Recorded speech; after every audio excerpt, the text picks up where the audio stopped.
welcome to Greatness. My name is Realtor Mehrooz. In the last decade, our company helped so many people just like you get the key to their dream home.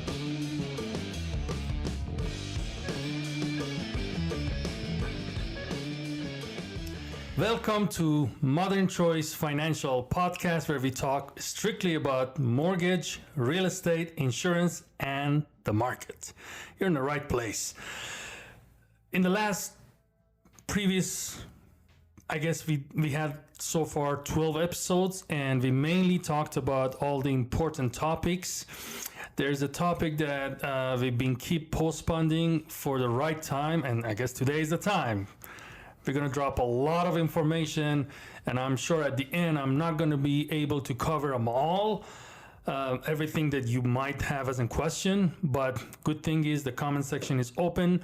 Me and my two assistants, we consistently read all the comments and we respond, and if we didn't cover everything today, we definitely promise to bring another episode on and talk more in detail.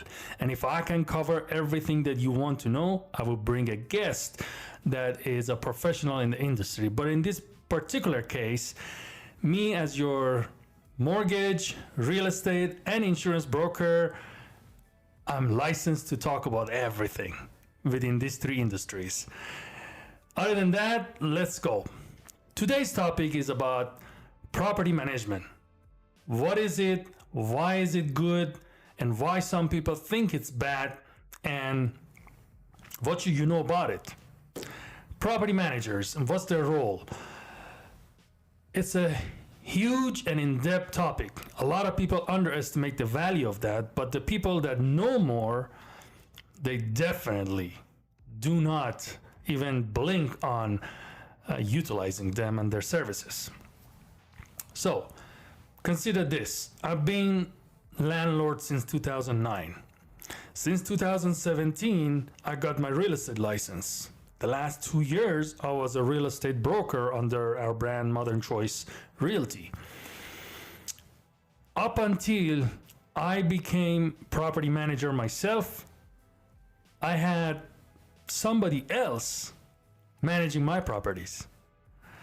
And maybe you guys think, why? A lot of my friends even thought, are you crazy? You're in real estate. You know more than enough than a typical person to be able to actually manage your own property. Why are you paying this other company to do that for you?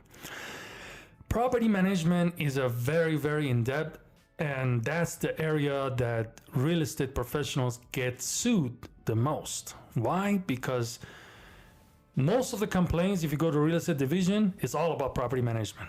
And it has to do with a lot of rules and regulation.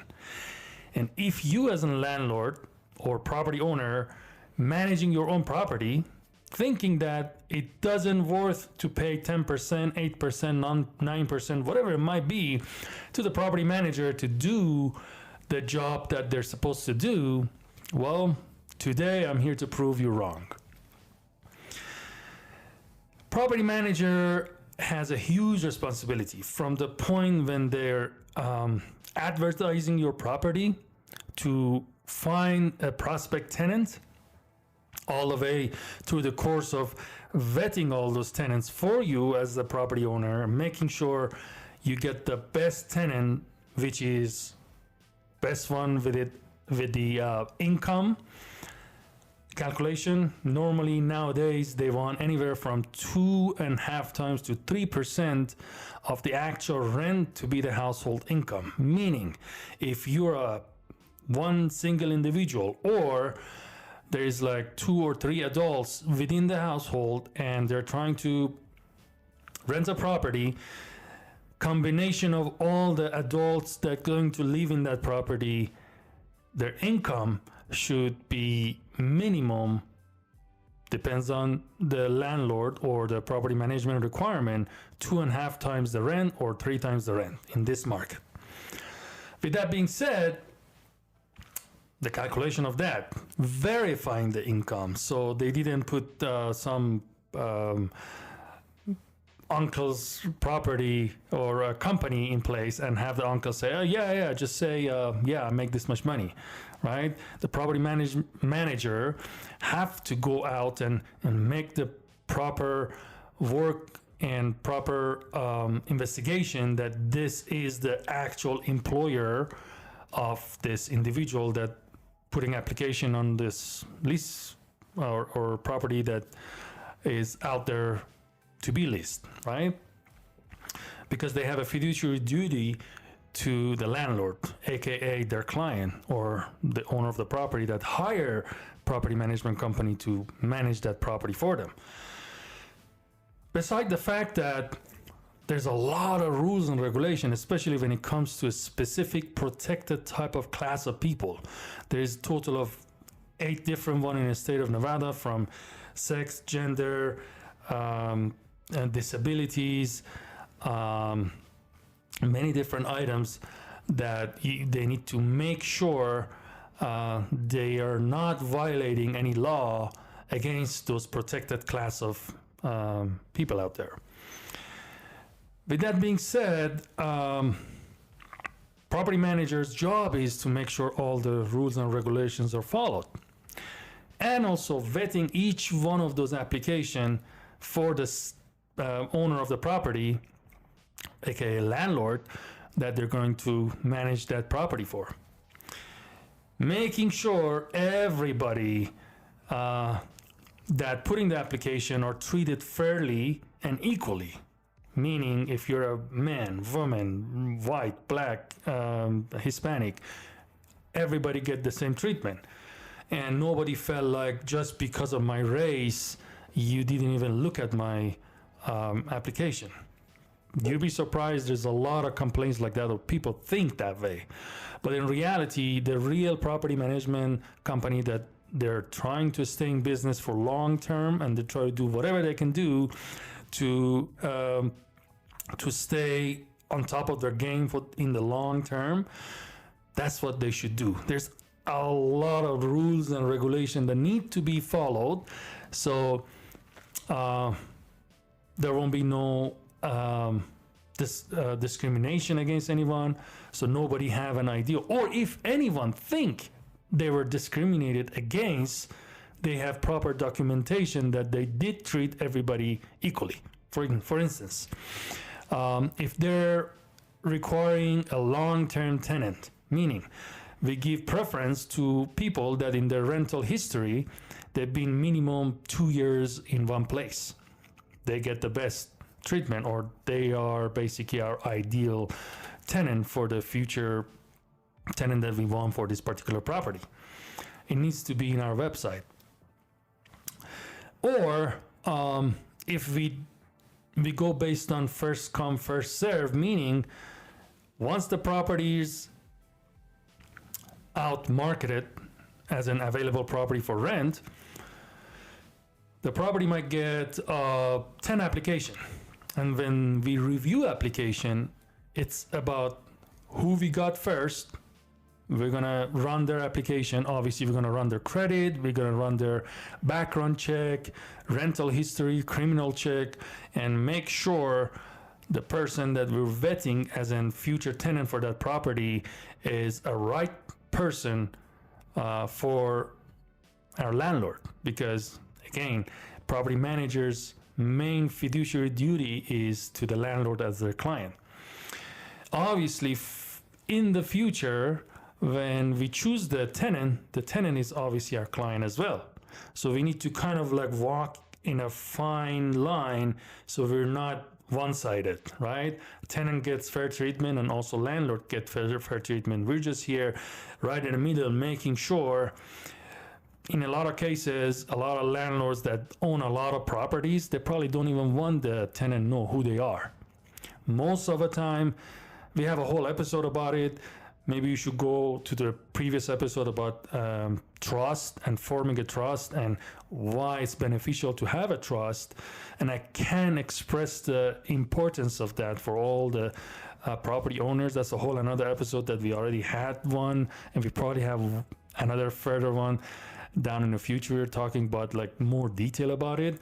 But the landlord probably don't want the tenant even know who he is. That's why they have the property management in place.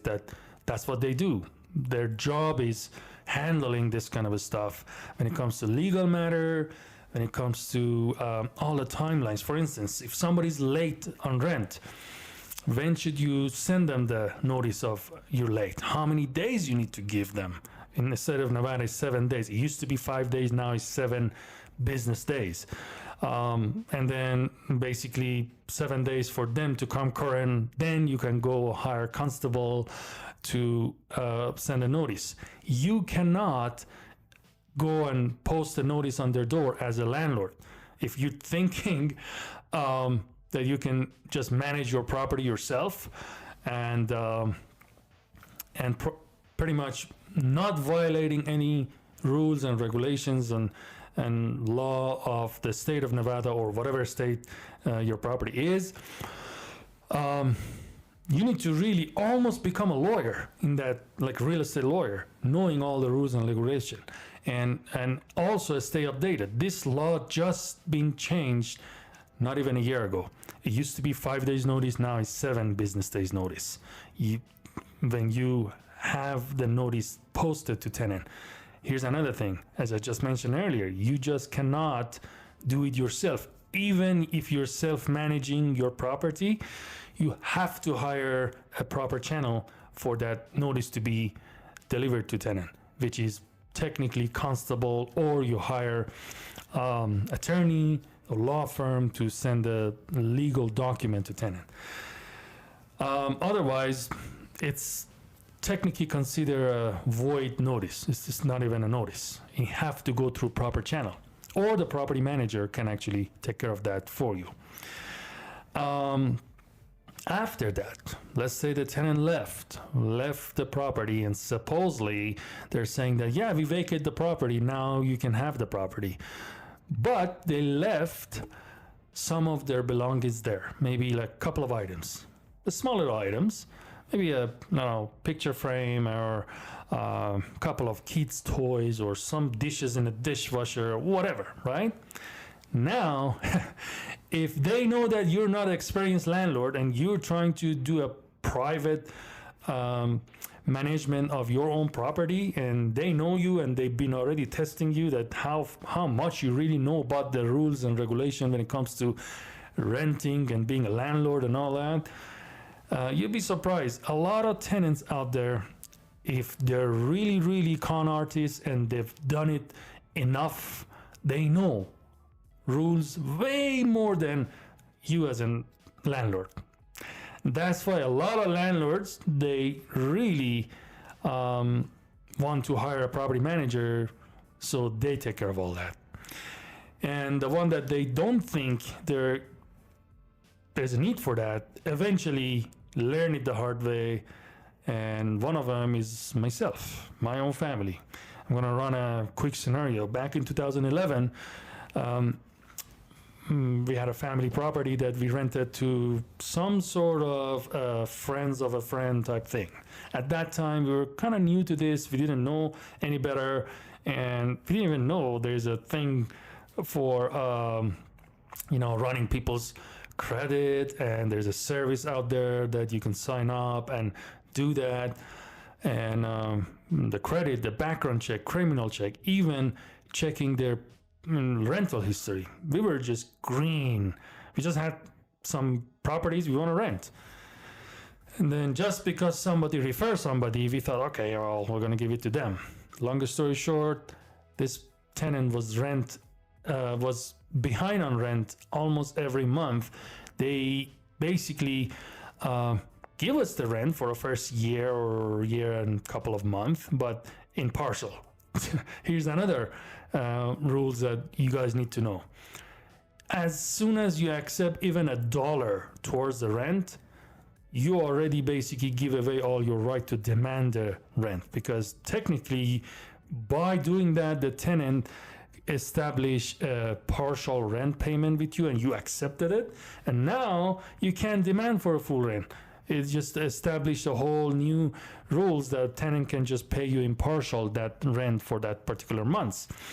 So there's a lot of rules. I mean, I hope by end of this episode I can cover as much as possible that it comes to my mind, because I'm doing a freestyle in here. There is no notes. There is no specific topics that I'm following. I'm just trying to come live and basically talk my heart out about property management. Anything that I miss, please comment or reach out, and we'll love to answer all your questions regarding that. With that being said, going back to our scenario, after a year and couple of months, he start using that best tactics. Oh, my mom is in the hospital. I'm sorry. Hopefully it never happened to you and your family. He start pointing or pressuring our soft spot, right? Unfortunately, you got to give me a little time for this month's rent. I'm going to come current. As you know, it happened before, but I always pay my rent. And we're like, yeah, Oscar is good. I mean, yes, he didn't pay it on the 1st or the 10th, but throughout the month, he finally paid us the rent for that month. And we were lucky we were getting that rent. So you understand why. So finally, he started creating a very strong case for himself, right? Finally, he said, okay, my mom is in hospital, blah, blah, blah. And can I pay you towards end of this month? So we didn't get a dime that month, towards like 25th of that month, right? Technically being a nice guy. Finally, he sent, let's say the rent was like, I guess like 1,500 or something like that. 1,700, I can't remember, somewhere in that range. He sent us like $500, right? And then he said, okay, I'm waiting for this big check that's coming, and give me until the 5th of next month so I can pay whatever is left from this month and the next month together. Next month came, 5th of the next month, and he's like, whoa, that check never really cleared. Give me some more time. So he's buying more time, right? So basically now he already been sitting in that property for already first month is over, second month is already the 6th of second month, and he's basically playing the emotional stuff with us. And then we keep saying that, okay, well, make sure your check clear because you're already behind on last month. This month is already on the 6th, blah blah blah. Fast forward, he played this game so well towards the end of the second month too. He just paid us like a couple more hundred, here's some more money, and but still didn't even cover the first month. By end of second month, we had no choice, and that's when I started stepping in. I said, okay, so look like you're not gonna come current. You already owe us pretty much 2 months by now, and I have to send you a notice that if you can't pay, you have to leave, unfortunately, because we have mortgage to pay, and if you don't pay us, we can't pay our mortgage.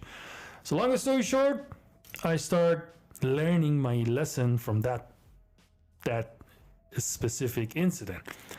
So I start going to constable and explain that whole thing. I spent like 3 hours there until like write a whole essay about what's going on, and then pay them the $42 fee, whatever it was, for them to go and post a notice or deliver a notice to tenant that, hey, you have, at that time it was 5 days. You have 5 days to come current, otherwise we're gonna lock you out. Obviously he didn't have the money to pay because he was a gambler. So long story short, constable went there, delivered the notice, sent us the receipt that we did our work, and then we had 5 days to wait until they come current on the 3rd month already. So obviously they couldn't pay. Now I need to go pay the constable again to go and basically do their eviction. They go in front of a property. They try to force them out. They say, okay, you have 24 hours to get out of this property. Okay? During that 24 hours, they managed to get out of the property, but they managed to destroy the entire property. Like there was nothing in that property or no room in that property that wasn't damaged. The property had 5 bedrooms, 1 full bedroom and full bath downstairs. Basically, you could consider that as like a master bedroom downstairs. And then there was another master bedroom upstairs, and there was 4 other rooms. Total of 5 bedrooms and 3 full bath. They destroyed everything. All the doors were broken. every bathroom had a hole in the wall, faucet, they were all like destroyed. It was just a disaster. You wouldn't believe. Once we finally get access to that property, I have all the photos like for my memory.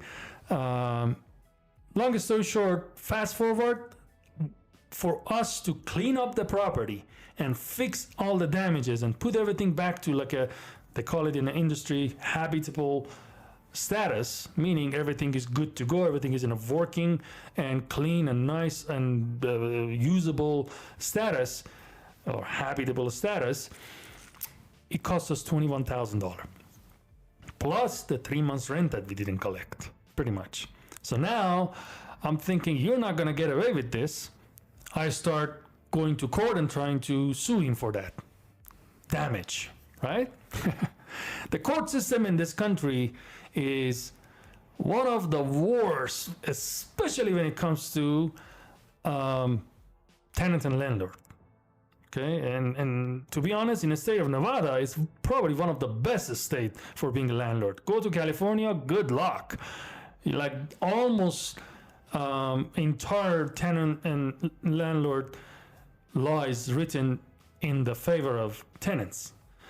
In the state of Nevada, we're still like, we're pretty strong for landlords, so they have a lot of leverage when it comes to rules and regulation. So long story short, the whole entire court process took 2 years. We spent probably extra $1,600-$1,700.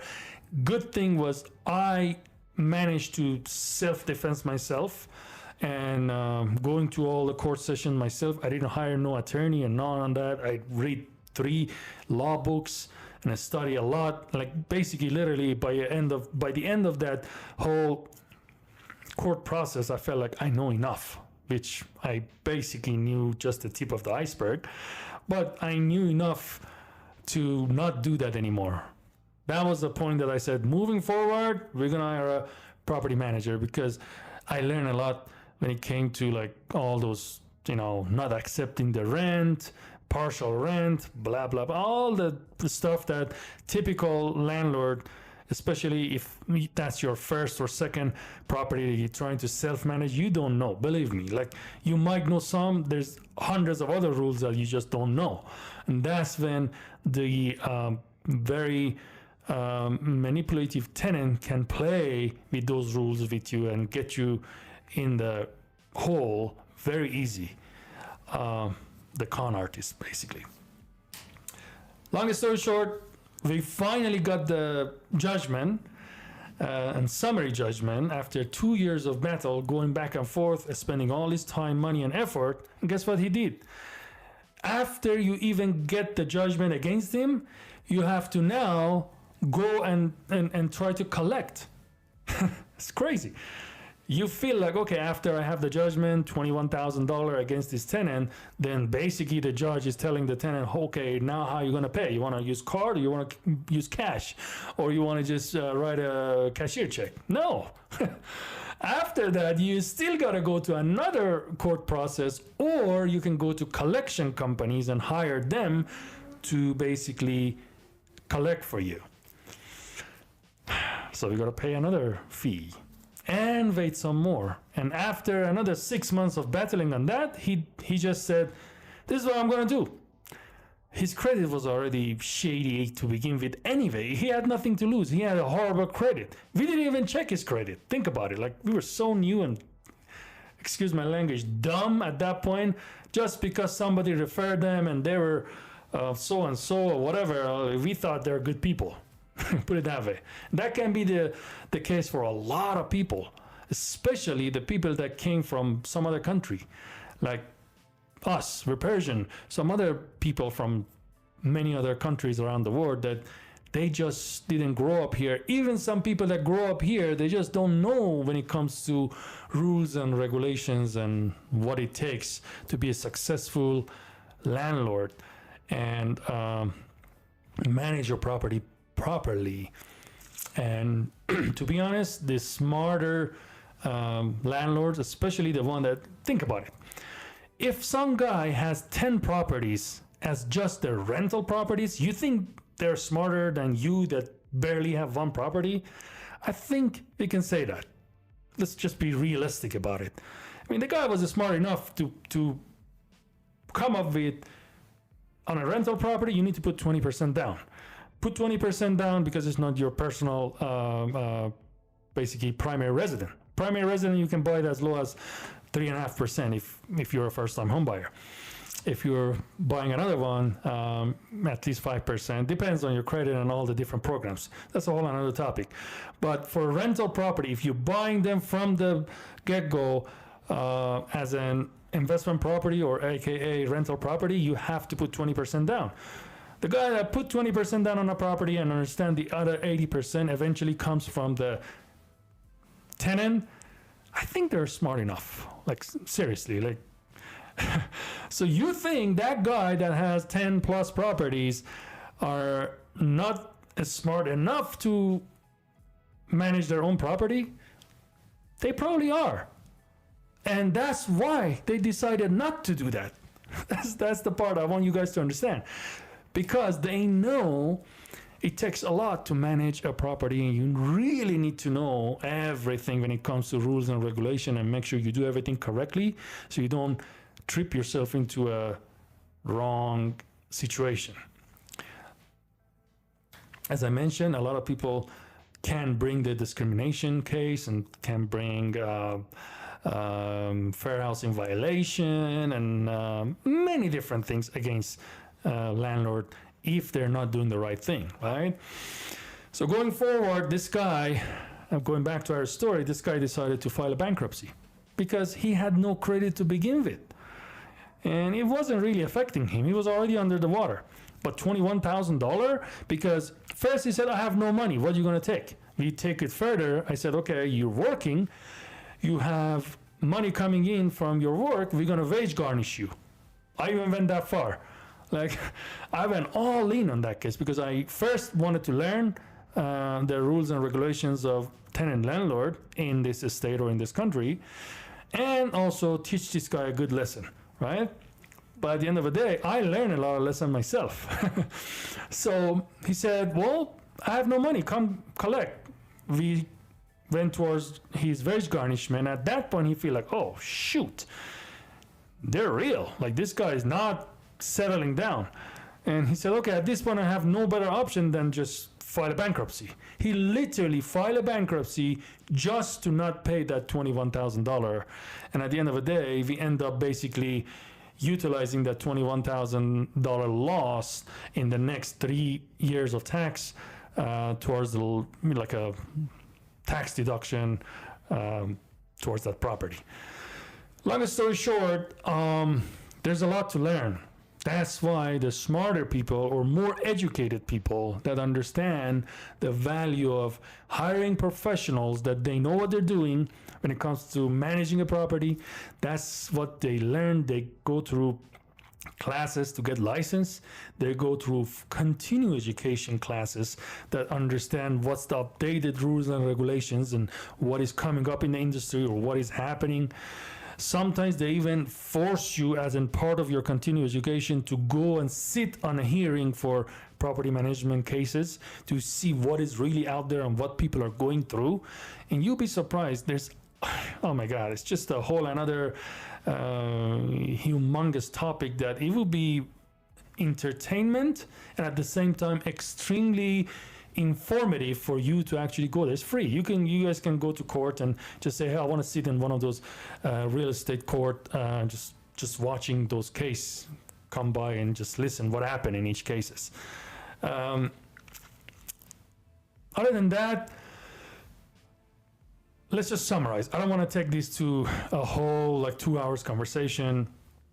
If you're planning to purchase a property as your investment property,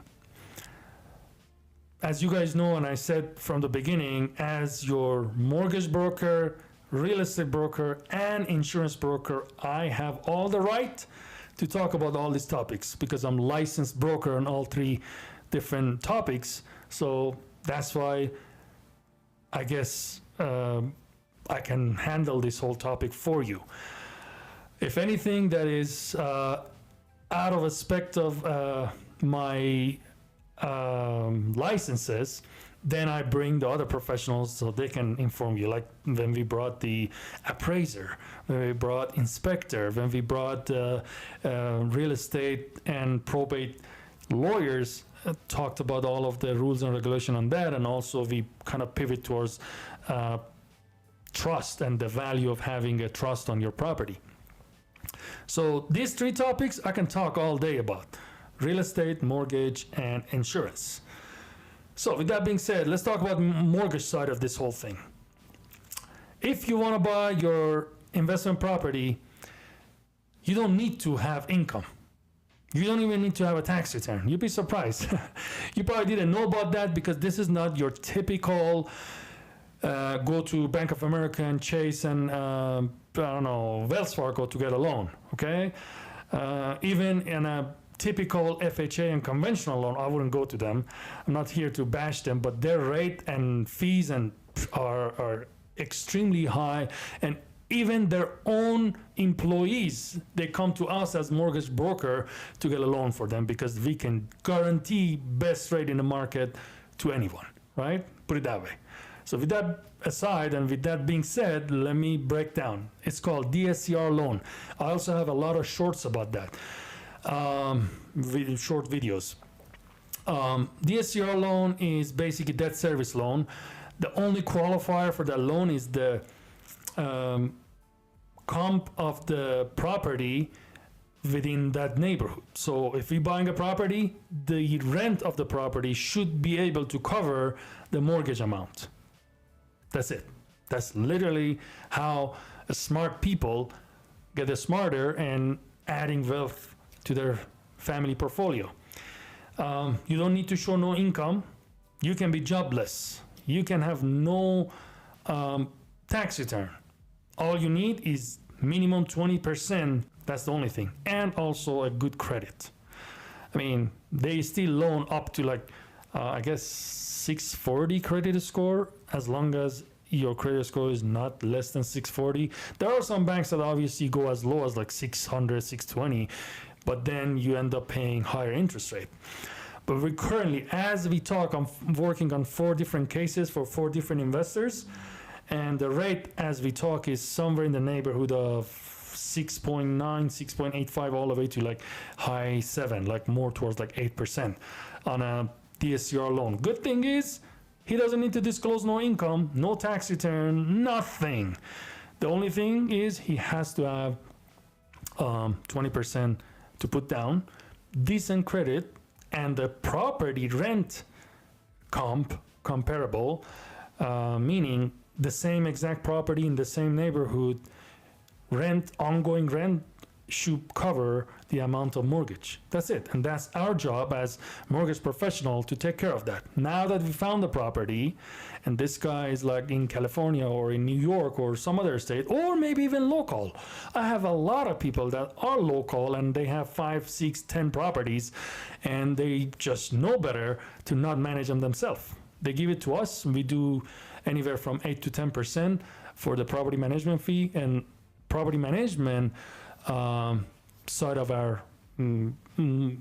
basically the property management side of our real estate company would handle all that for them, including market the property for prospect tenant, find the prospect tenant, run their background, credit and criminal history, rental history, verifying everything, making sure there is no discrimination, running everybody. There's a part that I barely touched, and now I just remember, I'm going to go back to it. There's 2 ways of running applications.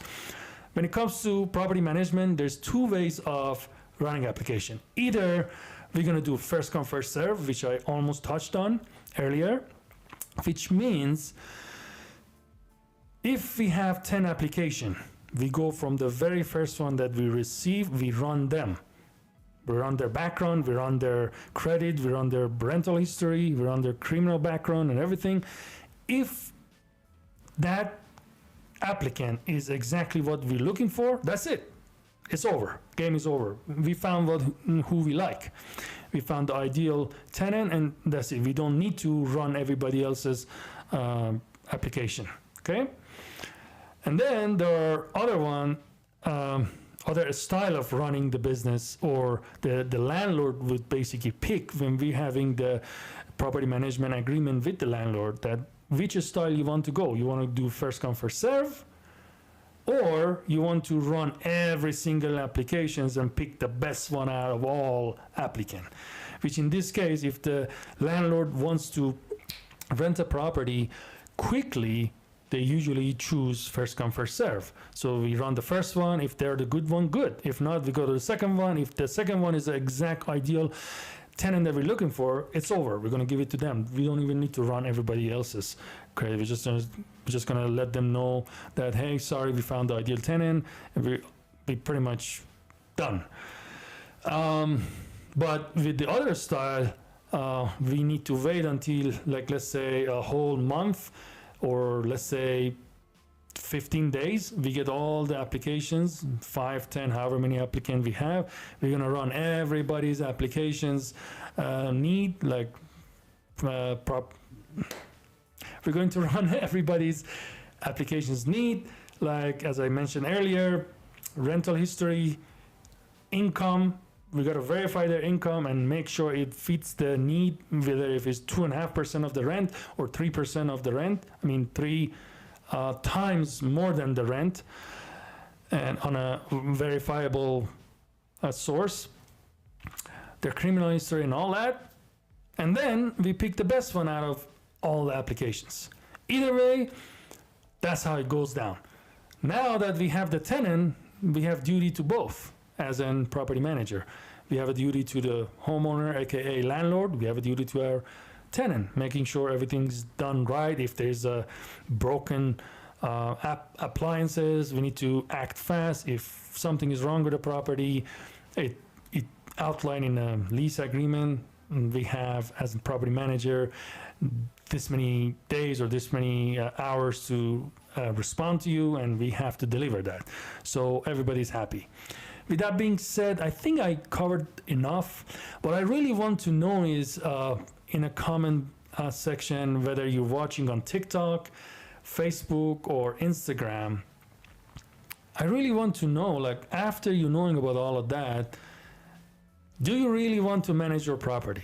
And if yes, I want to know why. If no, I want to know why too. It would be great to read those comments out there. But if the second question would be, what else you want to know about property management? I really want to answer all your questions, as we really want to go more in depth in property management wing of our real estate company. I'm going to disclose the name and everything later on a future episode. We're opening up that sector of our business to public. So far it was like more of a private, nobody really, it wasn't advertised previously, but now we're starting to advertise it more and more. Good thing is we have a very good group of handymans, licensed contractors, and everyone we need in place if we are renting a property for a landlord as their property manager. Even if it's on the weekend, we can take care of something really quick with the proper notice. Other than that, I hope it was informative. If you guys have more questions about DSCR loan and how to buy property without showing your income or tax return, please reach out. Our information will be in our website. We have 2 websites. If you want to buy a property, go to yourdreamhomeispossible.com. On an edited version in our YouTube channel, we're going to put it on the screen. Yourdreamhomeispossible.com. If you want to sell your home for top dollar, we have a website for that too. Sell my home for top dollar. That's simple. You go there, all our information is there. Again, the website is sellmyhomefortopdollar.org. sellmyhomefortopdollar.org.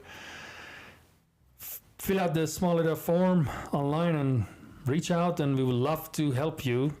Good thing is, thanks God, so far, knock on the wood, we have nothing but 5-star reviews from our own previous clients. We are very, very thankful of every single one of you guys. If it wasn't because of you guys, our company wouldn't probably exist and grow.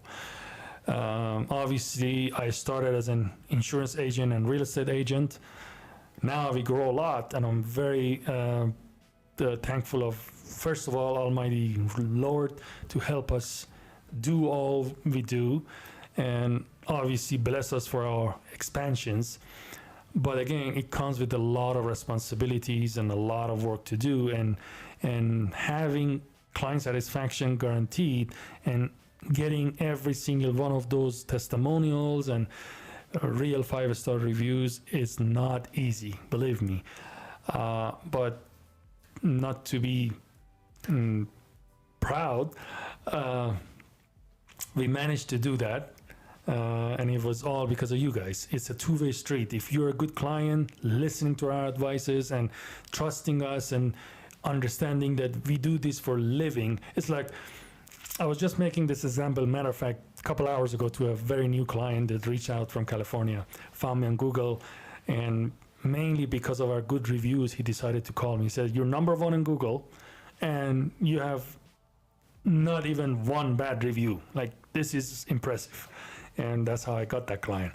So long story short, we were just explaining for him that, imagine if you want to, because he was asking me about tax. Like, if I have a property that I want you to sell and buy another 2 property with you, am I going to pay tax, and how I'm going to pay tax? I'm like, oh, hold on.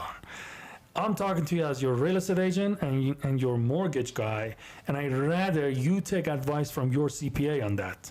Okay, and obviously, if the conversation was me acting as his tax expert, which we offered that as well, that would be a whole different story. But at that point, the hat that I weared in that conversation was real estate and mortgage broker. So I'm like, okay, all I can tell you is, based on the federal law, if you're married, it's this much. If you're single, it's this much. But for further, more information, you have to talk to your tax guy, because I don't know about your tax. You don't do your tax with us, right? So long story short, I made an example. I said, look, it is just like you go to your tax guy and ask about real estate. He might give you, oh, I heard this from this other client, or I heard this from my cousin or relative or my neighbor, or someone in internet said this, but he cannot give you the definite answer, because that's not what they do for living. They do tax. That's it. If I go to a dentist and I try to ask question about my heart, they're like, I'm your dentist. I don't know. Go to heart surgeon or heart doctor, and they can probably give you the better information. Same thing when it comes to this profession. This is a very in-depth and very fast-moving industry. Real estate, mortgage, insurance, all 3 of them. If you're not involved in it heavily, you don't know what you're talking about. And here and there, and sometimes a lot of time, I get clients that in the beginning, because they don't know me much and they don't obviously trust me as much, until they understand that my first priority is being super transparent with everyone and tell you everything the way it is. And sometimes people like it, sometimes they don't, which is okay with me, as long as I think I did my fiduciary duty to you as my client, and I'm telling you everything the way it is, transparently, and I have nothing to hide from you, and you hear what you have to hear, not what you want to hear from me. That's a big difference. Then I sleep better. Long story short, that's what we do. So we have to know what's going on in the market. If not, shame on us, right? And my sole intention of all our informative content is to inform the public, our future client, or maybe in some cases our past client or existing active clients, that whether they want to buy or sell with us, with all these contents. Hopefully it's helpful. If you guys have more questions, please reach out. We would love to be your source to these 3 industries, mainly mortgage, real estate, and insurance. Our tax division is still under contract. We're working on a lot of things, but we're advertising it already that it's coming soon, basically. Once it's fully up and running and done, like it's open to public basically, then we're gonna do a full session on that and grand opening and all that. But currently, what is 100% active is our mortgage, real estate, and insurance. Other than that, thank you guys for following. Thank you guys for sharing. If you think it's informative enough or valuable enough, please share it with friends, family, whoever you love that you think this would be valuable to them.